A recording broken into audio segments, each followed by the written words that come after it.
আজকে স্নোর ঝড় হচ্ছে সারাদিন ভর। স্নো পড়ছে, সাথে আছে তুমুল বাতাস। উল্টাপাল্টা বাতাসে স্নোগুলো মাঝে মাঝে ধোঁয়ার মতো হয়ে যাচ্ছে। সাদা ধবধবে হয়ে গেছে চারিদিক। গতকাল রাত থেকে শুরু হয়েছে, আজকে রাত পর্যন্ত পড়ার কথা। কোনো থামাথামি নেই, চলছে অবিরাম।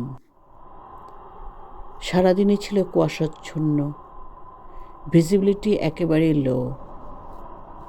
এর মাঝেই স্নো ফ্লাওয়ারগুলো নেমে গেছে রাস্তায়। বড় রাস্তাগুলো তারা সাথে সাথে ক্লিন করছে। স্নো ফ্লাও দিয়ে ঠেলে একপাশে জমা করে ফেলছে।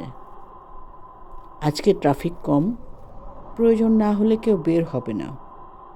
এ ধরনের ওয়েদারে গাড়ির হেডলাইট জ্বালিয়ে গাড়ি চালানোর নিয়ম। তাছাড়া বালুর মতো স্নোর উপর গাড়ি জোরে চালানো যায় না। স্নোর নিচে আইস জমে রাস্তা কিছুটা পিচ্ছিল হয়ে আছে। গাড়ি মাঝে মাঝে স্কিড করেছিল। বাড়িঘর, গাড়ি সব কিছুই স্নোতে ঢেকে গেছে।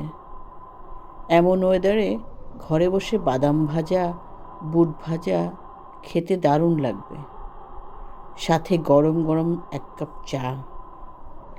ভাবছি বাসায় গিয়ে ব্যবস্থা করব। আজকে ঠান্ডাও ছিল ভালোই। মোটা জ্যাকেট, গ্লাভস, স্নো বুট, টুপি, মাফলার ছাড়া বের হলেই যে কেউ বিপদে পড়বে।